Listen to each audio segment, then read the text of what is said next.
understand game for what it is, the better off you're going to be. The more you can understand that, like, if you do game, you're going to approach thousands of girls.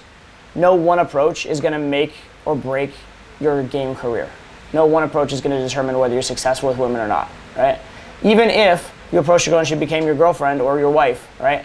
That approach still didn't determine whether you were successful, because had you not met her, you would have probably met someone else of equal caliber, and that would have become your girlfriend or your wife if you just were on the path.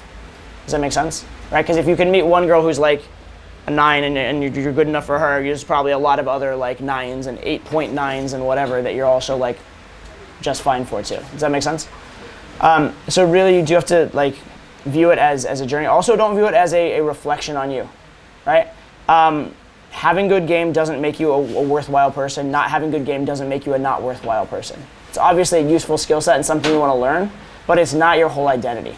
And so don't get so caught up in like feeling amazing when you do a good set and feeling awful when you do a bad set, right? Don't allow that to kind of happen, right? There are like, plenty of great men who contributed to history who did not have good game, right? And there are plenty of guys who had good game that all they ever did was, probably get girls pregnant and give them STDs. So, you know what I mean? Like it's not a reflection on you as a person. It's just a skill set. It's a nice one to have, but don't get so wrapped up in it and don't get your whole like identity around like, did I do well with girls? Did I not do well with girls?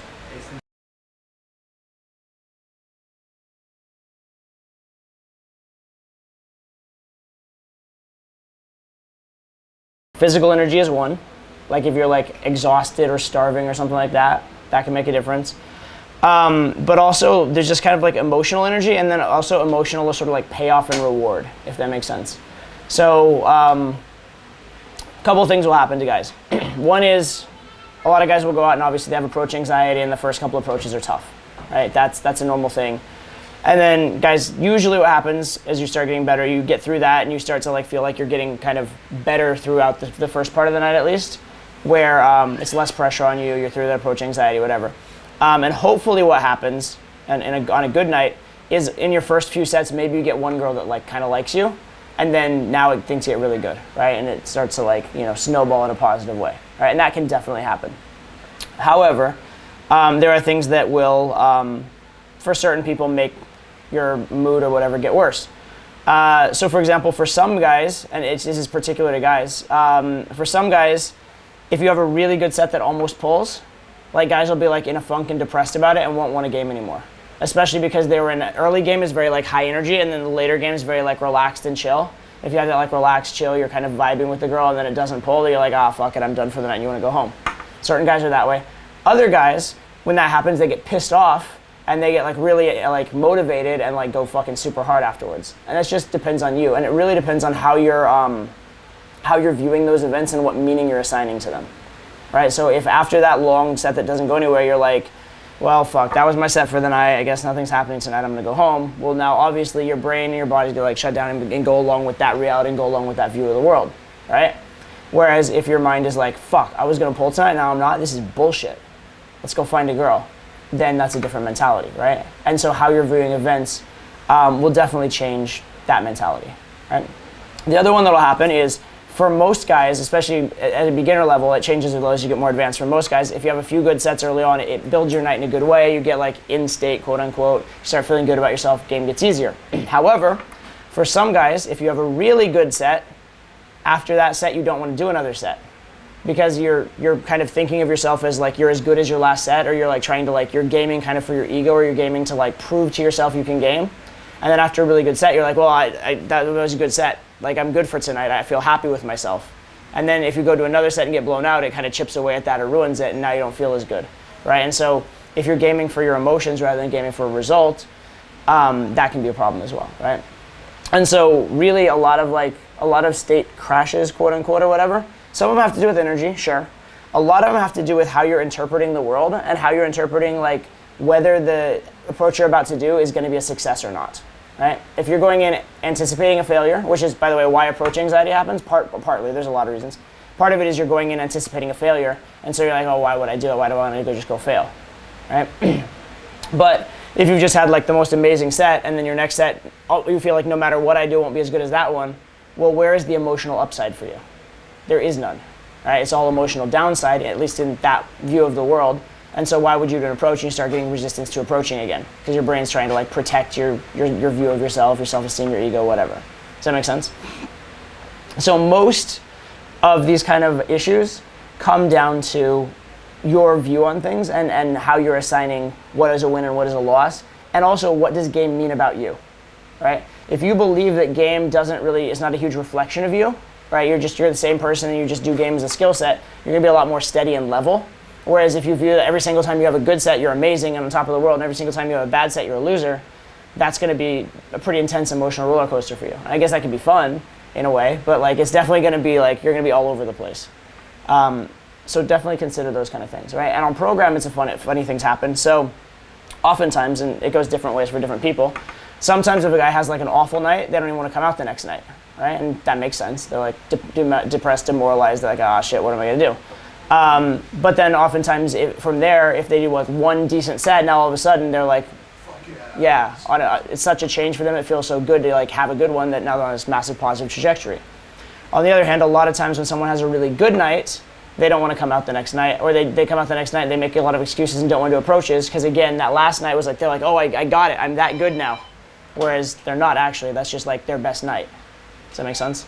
And so it's very common that if a guy has like a really good night like that first day of program, oftentimes he'll have a really bad night the second day of program. I don't want to say bipolar because that's an actual condition, but if you're very like all over the place, like very high, very low, then yes, oftentimes it is that your ego is attached to your results in some way, right?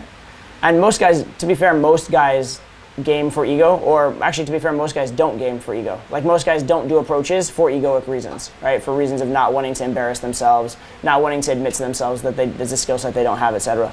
So it's very common. It's very, I don't know normal, but it's very regular. A lot of guys have that. And little by little, right? So there's a few different things that will determine your kind of psychological temperament for game, your psychological view on game. One is understanding just the big picture. That's like an intellectual understanding, right? It's not going to help you, like it's not visceral, it's not in your guts, but it helps because it will help assign meaning to things. So understanding things like that if a girl rejects you, like in the first 10 seconds of the set, she's not rejecting you as a person because she doesn't know you as a person. Things like that, that's a useful thing to know. Things like the fact that there are over 3.5 billion girls on the planet and you're never going to run out, so no matter how many blowouts you take, you could still be wildly successful with women. Things like that. Things like understanding the randomness. Like I can go out one day and have every single girl I talk to have a boyfriend, right? I may still pick some of them up, but the point is like I can have a day where it's just like very off, right? And then I can have other days where like the first session is like, oh my God, who are you? I love you, and it's super easy. That doesn't mean my game was better the second day. It just means like I got lucky. Like there's randomness in game, right? I'll show you guys here. I'll show you. This is kind of funny. I'll show you this because I showed this to the guys in Amsterdam as well. It's kind of a useful thing. I'll see what it actually looks like now. So basically, you guys know that I, aside from being a guy who does like game, I started off a long time ago as a professional poker player. Yeah. So you can't really play poker very well in the United States these days, but you can in Europe. And so since I've been over here, I messed around with it a little bit. Just like playing because the game I normally play, you can't really play, right? So I'll show you this. Okay. So this is statistics, you can't read it. But so the win rate, winning is like 3.46 big blinds per 100 hands, which is like amazing. It's like destroying the game. Okay, like if you're winning that much, you should be playing higher stakes. Okay? So like destroying the game. But here's what the graph of that looks like. Red meaning losing. So this is like the graph of destroying the game in poker. I was losing for my first 3,000 hands. 3,000 hands. Okay? That doesn't actually take that long because I'm playing multiple tables and stuff like that. But I was playing 3,000 hands of just like crushing winning poker and losing. Right? And then over this stretch right here from like over the next 1,500 hands, I won like more than I guess this is like about 2,000 hands. I won like the entirety of my entire winnings over that period, and then here I'm just like break even, right? I'm not playing drastically differently over these stretches, right? This is what output in a random environment looks like, okay? And game and poker are similar in the sense that there is a lot of randomness. The girl you walk up to is somewhat random. Right? The situation she's in at the time, who she's with, what her situation, what her logistics are is like very random, right? And all these things are affecting your output and your results.